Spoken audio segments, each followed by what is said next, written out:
Na largada, Verstappen se defendeu muito bem, deu aquele esparramo lá, Verstappen sobrou para o Norris, que era segundo, se lascou, na verdade, caiu para quarto, quinto, sexto, um rebuliço lascado. Nisso, como é que foi mesmo? Nisso o Verstappen manteve a ponta, Piastri foi atrás, Antonelli foi atrás dele, Piastri foi junto, e aí teve aquele momento ali, as primeiras voltas, o Antonelli tentando ir para cima do Verstappen. Em alguns momentos na transmissão eu falei, eu vi o Antonelli tomando umas linhas diferentes, eu falei, furou pneu, né? E levantando bastante cascalho do asfalto ali, você vê que a placa tá batendo embaixo, mas não era o caso. E aí, na continuidade, não teve ritmo, daí para sustentar essa posição, Piastri veio, foi para cima do Verstappen, e eu quero muito comentar sobre. Eles já tinham, Verstappen e ele, Piastri tinham tido o primeiro lance na primeira curva lá na Arábia Saudita, que acabou resultando na punição do Verstappen. Piastri jogou, assim, lindamente com o regulamento debaixo do braço, coisa que o Verstappen fazia até aqui, só que o regulamento agora é outro. E eu quero até aproveitar para falar disso. Mudaram a regra por causa do Verstappen. Sim, e isso não tem nada de errado. Por quê? Porque o Verstappen estava explorando uma brecha do regulamento, que o regulamento tinha um palavreado que era quem chegar no ápice da curva, no apex, na tangência, à frente é dono da curva. E aí a regra foi alterada para dizer que sim, só que quem está ultrapassando, quem está se jogando por dentro, tem que fazer isso de maneira controlada e fazer a curva. Foi por isso que o Júnior Norris, na briga com o Verstappen, teve que devolver a posição. Porque ele esparramou e saiu ele. Então, se saiu você, significa que você também não tinha condição de fazer. Só conseguiu fazer a ultrapassagem porque foi além da conta, além do razoável. Então, a regra foi alterada porque o Verstappen abusou disso. Por exemplo, isso começou lá em 2021. Lembra que no Grande Prêmio do Brasil, Grande Prêmio de São Paulo, né? O Verstappen se defendia do Hamilton jogando por dentro no lago. E isso aconteceu umas 2 ou 3 vezes, eles não fazerem a curva. Por quê? Porque ele fala, bom, o que diz a regra? Que a curva é minha se eu estiver à frente, não é? Eu vou frear lá no limite do impossível, contanto que eu faça a curva mesmo que por fora, que eu estarei por dentro e na frente, o cara não tem como me passar. Porque o outro, né?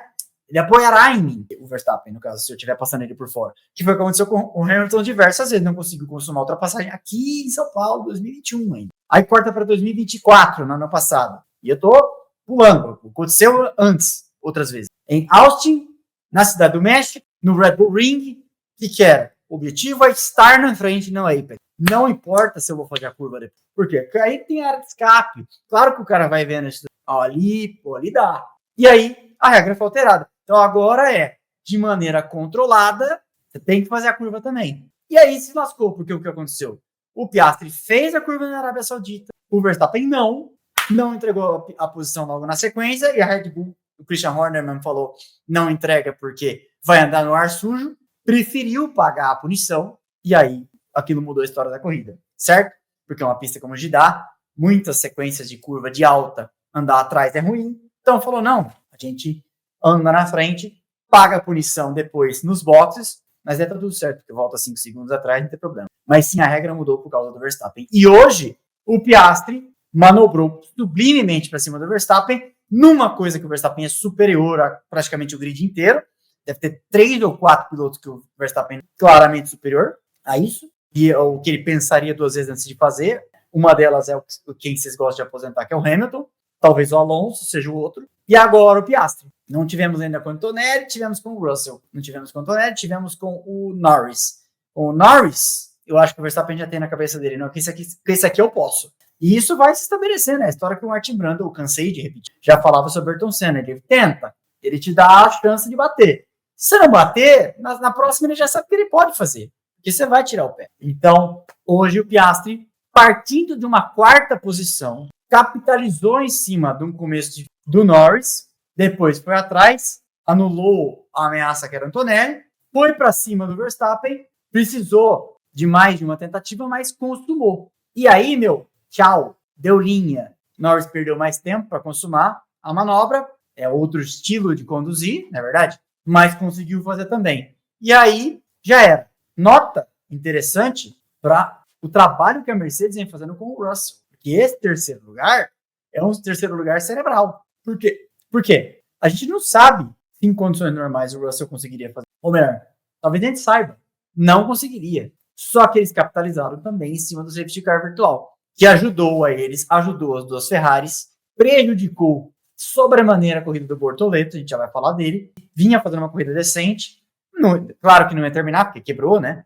Mas vinha fazendo uma boa corrida, estava andando no ritmo do Hülkenberg, estava conseguindo conservar uma diferençazinha ali pro Hadjar, que estava na frente, que é um cara bom e é um carro melhor, que isso é importante. Então, assim, até quebrar, foi uma boa corrida do Bortoleto. A gente tem que pontuar isso aqui. O Hülkenberg chegou no final, mas não importa. O fato é que o Bortoleto classificou bem ontem, na frente, levou o carro ao Q2, evoluiu do Q1 para o Q2. Ele tinha feito 27.3 na melhor volta dele do Q1, fez 27.1 na primeira tentativa, e depois deu uma erradinha na segunda tentativa, e com isso não melhorou o suficiente para subir, não subiu. Mas no 13º lugar, para o carro da Sauber, está de excelente tamanho, que atrás dele ficaram vários carros melhores, até porque todos são melhores, né? Então, o único carro que ficou atrás dele que não é melhor que o dele é o do companheiro dele. Então, foi um excelente resultado. A classificação de ontem vinha fazendo uma boa corrida hoje. A gente fala ainda, e falei isso pro pai dele na conversa que tive. Olha, ó, eu tenho dito lá no canal que confio muito na ascendente. E ele falou: a equipe está satisfeita. E se a equipe está satisfeita, é o que interessa para ele, na verdade. Todo mundo tem chefe, na verdade. Até eu, vocês são meus chefes. Se vocês estão satisfeitos, tem um ou outro às vezes insatisfeito, mas aí, né?